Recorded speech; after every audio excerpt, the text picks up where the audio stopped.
You are watching South Asia Newsline, and here are the top stories we are tracking for you on Wednesday, the 30th of April. With India on high alert, PM Modi reviews security situation.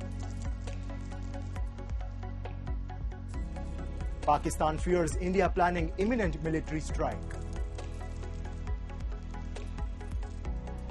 And Sri Lanka's economic recovery, no understatement, says central bank governor.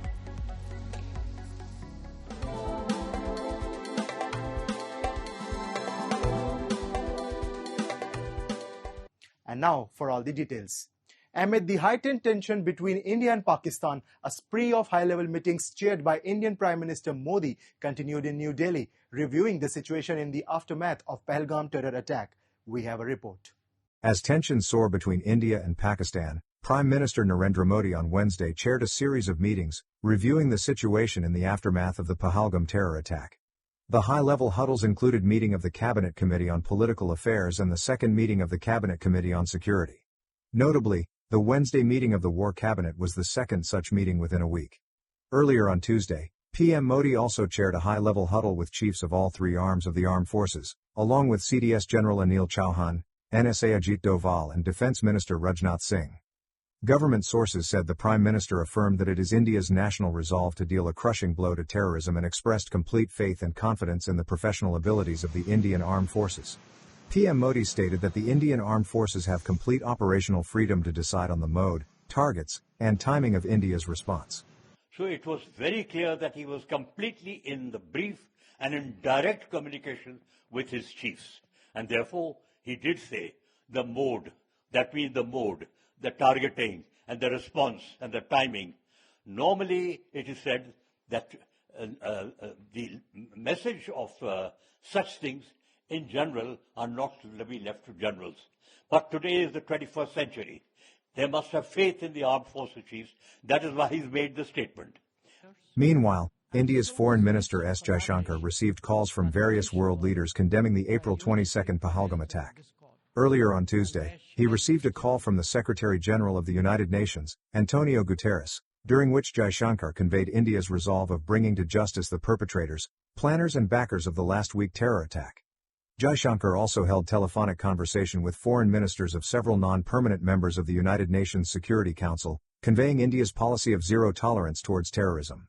Notably, Pakistan Prime Minister Shehbaz Sharif too held telephonic conversation with UN Secretary-General, in an aim to mobilize international support.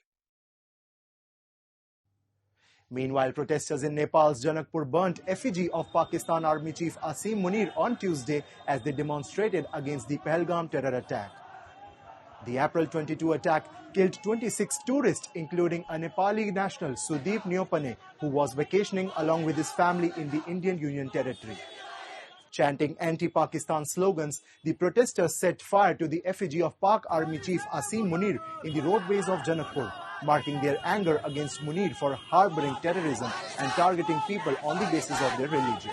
Earlier on Saturday, a similar protest was organized by various groups outside the Pakistan embassy in Kathmandu to demand the closure of Islamabad's diplomatic mission for aiding terrorism.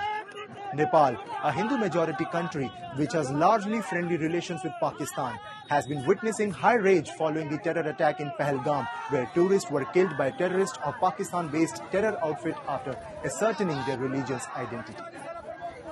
आपको पाकिस्तान की जो वहाँ के जो सैनिक की जो मुख्य व्यक्ति हैं, जो सैनिक की प्रमुख हैं, वो इससे पहले जो अभिव्यक्ति दिए थे हिंदू के विरुद्ध में और कहीं न कहीं इस घटना से संचालित दिखाई दे रहा है।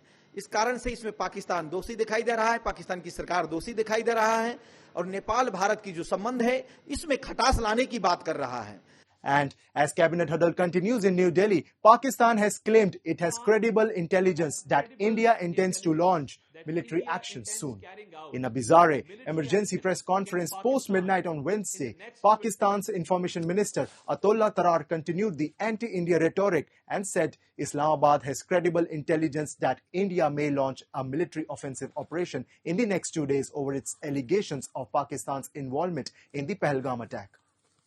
He added, Pakistan reiterates that any such military adventurism by India would be responded to assuredly and decisively.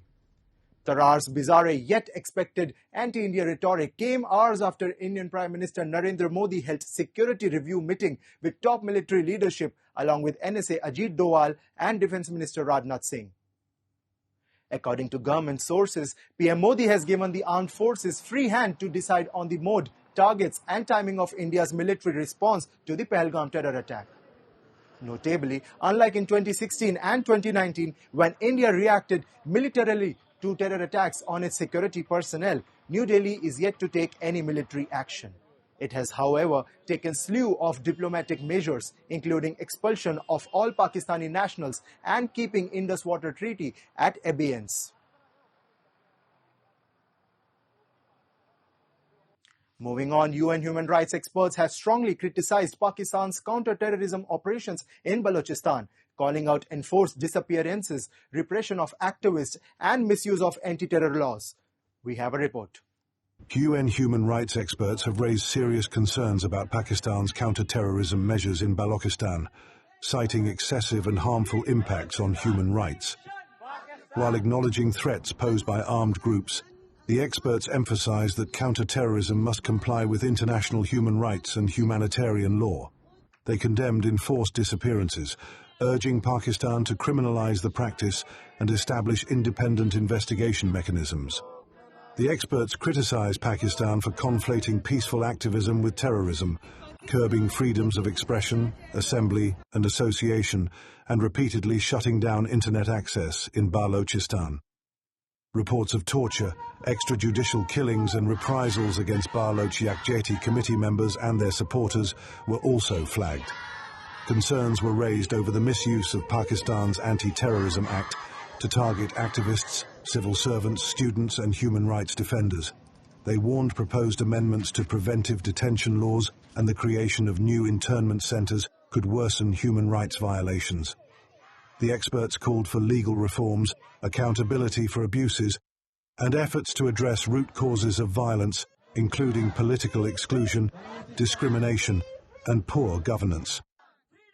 They have formally communicated these concerns to the Pakistani government and offered technical assistance. And the United Nations High Commissioner for Refugees is seeking $71 million to assist Afghan refugees returning in desperate conditions to Afghanistan from Pakistan and Iran. The UNHCR is working with partners like UNDP and IOM to support the growing number of returnees in Afghanistan.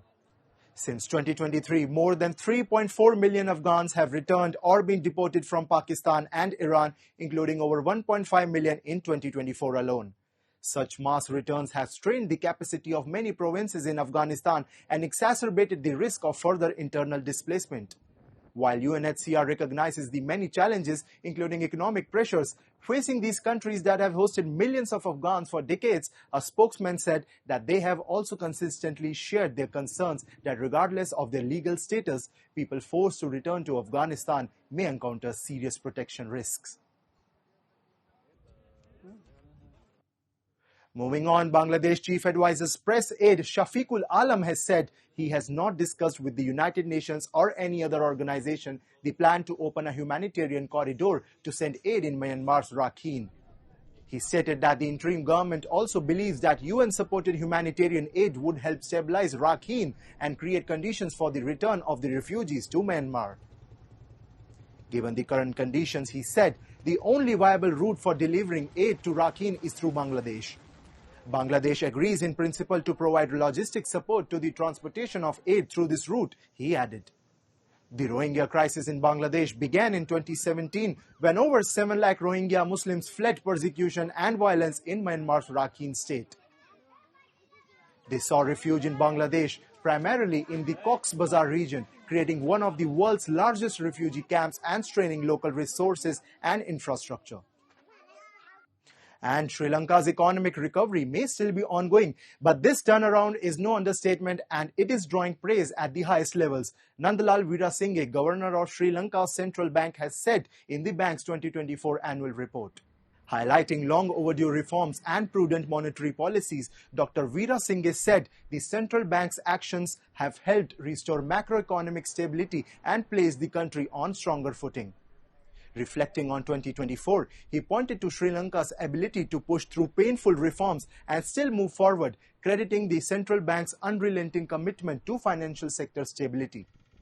Looking ahead, he stressed the importance of uninterrupted reforms, inclusive financial systems, and a sustainable development model. The central bank is also integrating ESG principles and enhancing digital infrastructure, especially for the underserved groups.